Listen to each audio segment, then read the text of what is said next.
আজকের ভিডিওটা পুরোপুরি তোমাদের রিকোয়েস্টে। তোমরা প্রচুর জন বলছো শীত এসে যাচ্ছে, চুল আর চামড়া নিয়ে ভীষণ সমস্যায় পড়ছো। শীতকালে ডাবল এজ বাড়তে থাকে, সব ফাইন লাইন্সগুলো মুখে ফুটে ওঠে, গোড়ালি ফেটে যায়, চুলের ডগাগুলোও ফাটতে শুরু করে, আর তার সাথে তো ড্যান্ড্রাফের প্রবলেম আছেই। ইউনিভার্সিটি অফ কোপেনহেগেনে একটা রিসার্চ হয়েছে, সেখানে দেখা গেছে ঠান্ডার সময় তোমার স্কিনের ব্যারিয়ারটা নষ্ট হয়ে যায়, ফাইন লাইন্স দেখা যায়, ড্রাই হয়ে যায়, ডাল হয়ে যায়, এমনকি প্রচুর চুল পড়তে থাকে। এটা শুনেই ঘাবড়ে যেও না।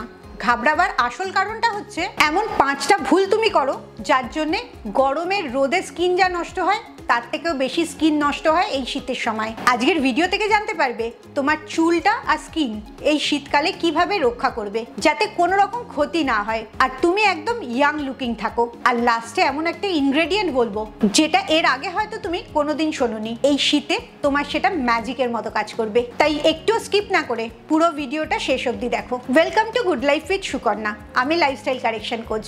আমার পার্সোনাল গাইডেন্সে তুমি যদি ওজন কমাতে চাও, ভালো থাকতে চাও, তাহলে এক্ষুনি আমার 2 ঘন্টার অনলাইন সেশন বুক করো। সেশন জয়েন করার জন্য নিচের নাম্বারে LCW লিখে হোয়াটসঅ্যাপ করো। আগেরবার শীতে আমার লাইফস্টাইল কারেকশন প্রোগ্রামের একজন আমাকে বলছিল সে সব কিছু শীতকালে ট্রাই করে, প্রচুর ভ্যাসলিন লাগায়, ময়েশ্চারাইজার লাগায়, গরম জলে পা ধোয়ে, রোজ চুল পরিষ্কার করে, কিন্তু তাও কোনো রেজাল্ট হয় না। যতই ময়েশ্চারাইজার লাগাক রিঙ্কেলস তার চামড়ায় পড়তেই থাকে। তোমারও কি শীতকালে এই সমস্যাগুলো হয়? তাহলে এক্ষুনি আমায় কমেন্টে লেখো তোমারও হয়। এই সমস্যাগুলো হওয়ার কারণ হচ্ছে শীতকালে বাতাসের আর্দ্রতা অনেক কমে যায়, এই কারণে তোমার চামড়ায় যে লিপিডের লেয়ার থাকে ওটা পাতলা হতে থাকে আর ট্রান্স এপিডার্মাল ওয়াটার লসটা বাড়তে থাকে, যেটার মানে হচ্ছে ঘুমের মধ্যে তোমার শরীর থেকে অনেক বেশি জল বেরিয়ে যায়, শরীরটা একদম শুকনো হয়ে যায়। আর চুল সেটা তো নিচের দিকগুলো ফাটতে থাকে, যেটাকে স্প্লিট এন্ড বলা হয়। প্রচুর ড্যান্ড্রাফ হয়, মানে মাথার চামড়ার মধ্যে ফাঙ্গাল ইনফেকশন হয়ে যাচ্ছে, চুলগুলো প্রচন্ড রুক্ষ হয়ে যায় আর পড়তে শুরু করে। আর এই কারণেই শীতকালে মানুষকে ভীষণ রুক্ষ দেখতে লাগে। এবারে আসি একটা একটা করে পয়েন্টে, যেগুলো দিয়ে তুমি এই সমস্যা থেকে বেরোতে পারবে। পয়েন্ট নাম্বার 1, খুব বেশি গরম জল মুখে বা চুলে ব্যবহার করবে না। সোল ন্যাশনাল ইউনিভার্সিটিতে একটা রিসার্চ হয়েছিল, সেখানে দেখা গেছে গরম জল কেরাটিন যে প্রোটিন আছে সেটাকে নষ্ট করে দেয়, এর জন্য স্কিনটা আরো রুক্ষ হয়ে যায় আর চুল পড়তে থাকে। তার মানে বেশি গরম জল ব্যবহার করলে চুল আর চামড়া আরো বেশি রুক্ষ হয়ে যায়, মুখের মধ্যে প্রচুর রিঙ্কেলস দেখা যায় আর চুল পড়তে থাকে। এর থেকে বাঁচার উপায় হচ্ছে যদি জলটা প্রচন্ড ঠান্ডা থাকে তাহলে অল্প গরম করে নেবে, যাতে নর্মাল টেম্পারেচারে জলটা এসে যায়। কখনোই বেশি গরম জল দেবে না। পয়েন্ট নাম্বার 2 প্রচন্ড গুরুত্বপূর্ণ, 60 সেকেন্ড ধরে মুখটা পরিষ্কার করবে।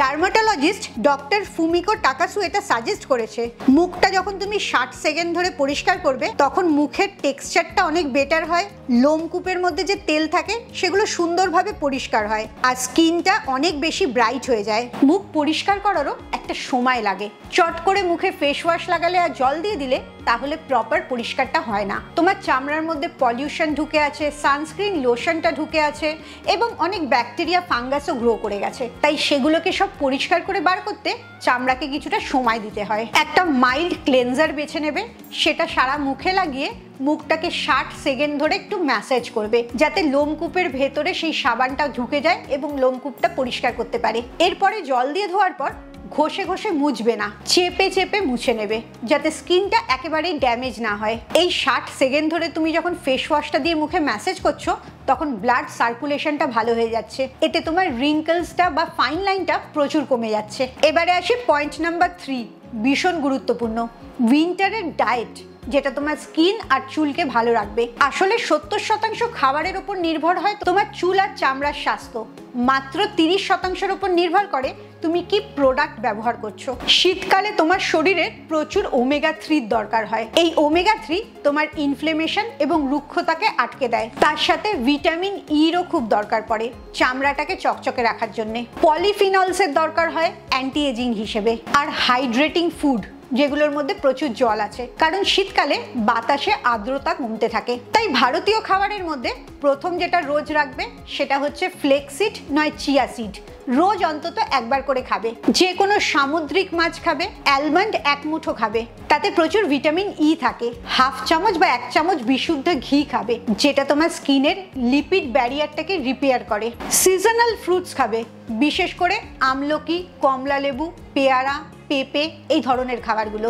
আর লেবু জল খাবে, যেটা কোলাজেনটাকে ঠিক রাখে। এই খাবারগুলো যদি তুমি নিয়মিত খাও তাহলে দেখবে শীতকাল হলেও তোমাকে তোমার বয়স তুলনায় 2-3 বছর কম লাগছে। পয়েন্ট নাম্বার 4, স্কিনের লেয়ারিং কিভাবে করবে, কোনটার পরে কোনটা ব্যবহার করবে। এই জিনিসটাও এদিক ওদিক হয়ে গেলে অনেক স্কিন ড্যামেজ হয়ে যাবে। প্রথম কাজ হচ্ছে ক্লেনজার দিয়ে খুব ভালো করে 30 সেকেন্ড ম্যাসাজ করে মুখটা ধুয়ে ফেলা। তারপরে একটা হাইড্রেটিং মিস্ট ব্যবহার করা, যেটা তোমার চামড়ার আর্দ্রতাকে ধরে রাখবে। সেটা তুমি অ্যালোভেরা বা গোলাপ জল ব্যবহার করতে পারো। এরপরে হাইড্রোলিক অ্যাসিড আছে এরকম ময়েশ্চারাইজার ব্যবহার করবে, তাতে তোমার চামড়ার আর্দ্রতাটা 1000 গুণ প্রোটেক্টেড হবে। হাইড্রোলিক অ্যাসিডের সিরামও পাওয়া যায়, সেটাও ব্যবহার করতে পারো। এরপরে সেরামাইড বেসড ময়েশ্চারাইজার লাগাবে। সবসময় আগে সিরাম লাগাবে, তারপর ময়েশ্চারাইজার লাগাবে। আর ময়েশ্চারাইজারের পরে সানস্ক্রিনটা অবশ্যই লাগাতে হবে, সেটা শীতকালেও ব্যবহার করতে হবে। এই লেয়ারিংটা যখন তুমি ঠিক করে করছো তখন তোমার চামড়ার ময়েশ্চারটা ধরে থাকছে, স্কিনটাকে রুক্ষ হতে দিচ্ছে না। এবারে আসি পয়েন্ট 5, শীতকালে চুলের জন্য কি করবে। স্টাডিতে দেখা গেছে শীতকালে এত লো হিউমিডিটির জন্য চুলের প্রোটিনটা খুব তাড়াতাড়ি নষ্ট হয়, আর এই কারণেই চুল ঝরে বেশি। এটাকে ফিক্স করার উপায় হচ্ছে অন্তত সপ্তাহে 2 থেকে 3 দিন অয়েল ম্যাসাজ করবে। অয়েল ম্যাসাজ করে একটা গরম তোয়ালে বা গরম কিছু মাথায় জড়িয়ে রাখবে, আধ ঘন্টা পরে শ্যাম্পু করে নেবে। অয়েলটা মাথায় লাগাবার পর 5 মিনিট যখন ম্যাসাজ করবে তখন মাথার ভেতরে ব্লাড সার্কুলেশনটা বাড়তে থাকবে। আর যতবারই শ্যাম্পু করবে, শ্যাম্পু করার পর অবশ্যই কন্ডিশনার লাগাবে। এটাও চুলের সফটনেসটা, জলটা ধরে রাখতে সাহায্য করে। কখনোই চুলটা ধোয়ার পর খুব ঘষে ঘষে শুকাবে না, অল্প চেপে জড়িয়ে রেখে দেবে যাতে চুলে কোনো রকমের ড্যামেজ না হয়। আর সপ্তাহে 1 দিন করে হেয়ার মাস্ক ব্যবহার করবে, সেটা অ্যালোভেরা মাস্কও হতে পারে। এই রুটিনটা ফলো করলেই দেখবে 30 থেকে 40% তোমার চুল পড়া বন্ধ হয়ে গেছে, চুলের স্বাস্থ্যটা অনেক ভালো হয়ে গেছে। তুমি হাত দিলেই সেটা ফিল করতে পারবে। এবারে আসি সেই স্পেশাল জায়গাটায়। আগের বার আমাকে যে বলেছিল তাকে আমি একটা প্রোডাক্ট বলেছিলাম, সেটা হচ্ছে স্ক্রোলিন অয়েল। এই তেলটা অ্যালোভেরার থেকে বার করা হয়, যেটা ন্যাচারালি আমাদের স্কিনে থাকে। এই তেলটা ব্যবহার করলে তোমার যে লিপিড ব্যারিয়ার আছে ওটাকে ঠিক করে রিপেয়ার করতে পারে, তোমার মুখের ফাইন লাইন্স গুলো কম হতে থাকে, তোমার চামড়ার ময়েশ্চারটাকে লক করে দেয় যাতে চামড়াটা রুক্ষ আর ডাল না হয়ে যায়। এই তেলটা তেলে না, আর ভারতীয় চামড়ার জন্য ভীষণ উপকারী। একটা স্টাডি হয়েছিল জার্নাল অফ ডার্মাটোলজিক্যাল সায়েন্সে, সেখানে দেখা গেছে এই স্ক্রোলাইন অয়েলটা তোমার ময়েশ্চার লসটাকে বন্ধ করে দিচ্ছে। পেট্রোলিয়াম জেলির থেকেও এটা অনেক বেশি ভালো কাজ করে। এই তেলটা 10 দিন ব্যবহার করার পর এই ভিডিওর নিচেই আমাকে মেসেজে জানাবে কিরকম উপকার হলো।